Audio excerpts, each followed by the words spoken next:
কুষ্টিয়ার কুমারখালীর সেউরিয়ায় আখড়াবাড়িতে বাউল সম্রাট ফকির লালন শাহের স্মরণে দোল পূর্ণিমা বা স্মরণ উৎসব শুরু হচ্ছে আগামীকাল ১৩ই মার্চ বৃহস্পতিবার বিকেলে।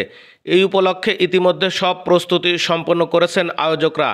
কুষ্টিয়ার কুমারখালীর সেউরিয়ায় আখড়াবাড়িতে কান পাতলেই শোনা যাচ্ছে লালন ভক্তদের গান। জানা যায় প্রতি বছর ৩ দিনব্যাপী বর্ণাঢ্য আয়োজন থাকলেও এবছর পবিত্র রমজানের কারণে একদিনে শুধুমাত্র আলোচনা সভা এবং বাউলদের আপ্যায়নের মধ্য দিয়ে শেষ হবে এই উৎসব। দর্শনার্থীদের জন্য থাকছে না সাংস্কৃতিক অনুষ্ঠান ও গ্রামীণ মেলা। সাংস্কৃতিক বিষয়ক মন্ত্রণালয় ও জেলা প্রশাসনের সহযোগিতায় লালন একাডেমির আয়োজনে দর্শনার্থীদের জন্য কোনো উৎসব না থাকলেও সাধুসঙ্গ চলবে প্রচলিত রীতি অনুযায়ী। জানা যায় মরমী সাধক লালন শাহ তার জীবনদশায় দোল পূর্ণিমার রাতে শিষ্যদের নিয়ে রাতে কালীগঙ্গার ধারে সাধুর সঙ্গে বসতেন।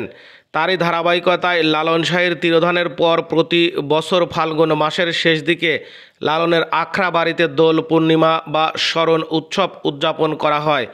দেশ বিদেশ থেকে লাখো ভক্তবিন্দু জড়ো হন আখড়াবাড়িতে। অষ্টপ্রহরে গুরু কার্যের মধ্য দিয়ে শুরু সাধু সংঘ।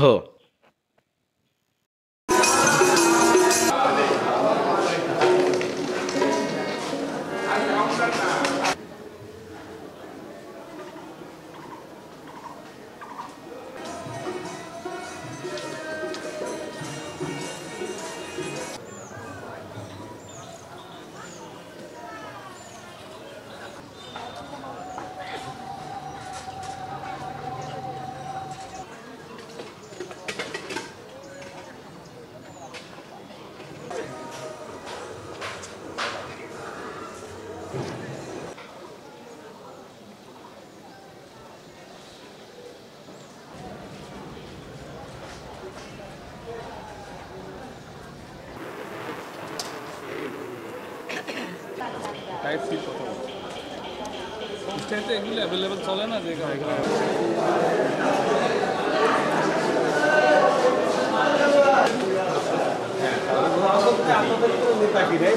আমি আরেকটাই ব্যবসা লেখা না না কারো জল লাগবে আমি রানা গেলে ওখানে যদি অপেক থাকবে না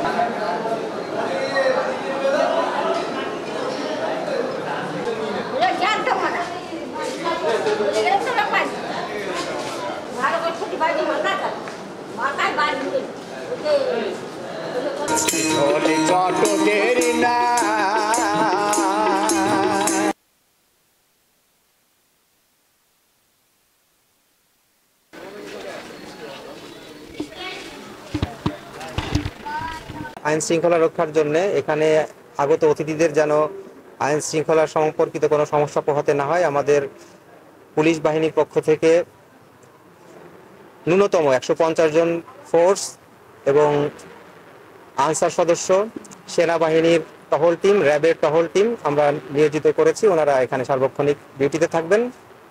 পাশাপাশি আমাদের গোয়েন্দা সংস্থাও কাজ করছে। এই প্রিমিসের অর্থাৎ এই চত্বরের এবং আমাদের পাশের যে সকল এলাকা আছে সেগুলি যেন আমরা নজরদারি করতে পারি, সেজন্য আমাদের সিসিটিভি ক্যামেরা স্থাপন করা হয়েছে এবং এই চত্বরের প্রবেশদ্বারে আমরা 2টি আর্চওয়ে স্থাপন করব।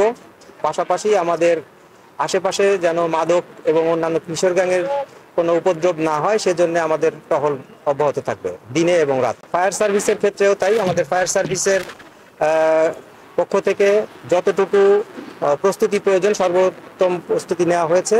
পাশাপাশি তাদের ফায়ার এক্সটিংগুইশার সহ পানির ব্যবস্থা সহ অন্যান্য যে সকল ব্যবস্থা নেওয়া প্রয়োজন তা ওনারা প্রস্তুত আছেন। মেডিকেল টিম গঠন করা হয়েছে এবং আমাদের যে আহার্য প্রদান করা হবে সেটি যেন সুষ্ঠুভাবে এবং সুন্দরভাবে দেওয়া যেতে পারে সে কারণে আমাদের স্বেচ্ছাসেবক দল সহ আমাদের জেলা প্রশাসনের কর্মকর্তা কর্মচারীগণ এবং আইন শৃঙ্খলা রক্ষাকারী বাহিনীর লোকজন নিয়োজিত থাকবেন। আচ্ছা, বিদেশি দর্শনার্থীদের জন্য আমরা বলেছি যে তাদের সিকিউরিটির জন্য ওনারা ইভেন পুলিশ সুপার মহোদয় এই ব্যাপারে একমত হয়েছেন যে ওনারা যদি আমাদের এখানে রাতের বেলায় থাকে কোথাও সেগুলো আমরা নজরদারিতে রাখবো, যে কোনো রেস্ট হাউস অথবা কোনো জায়গায় যদি ওনারা থাকেন সেটা আমরা সার্বক্ষণিক নজরদারিতে রাখবো যাতে ওনাদের সিকিউরিটি কোনো সমস্যা না হয়। আর পাশাপাশি এই এলাকাতে আমরা সার্বিকভাবে ওনাদের জন্য স্পেশালি কিছু বলার নেই, কারণ আমাদের টোটাল আইন শৃঙ্খলা নিশ্চিত নিরাপত্তার মধ্যে থাকবে।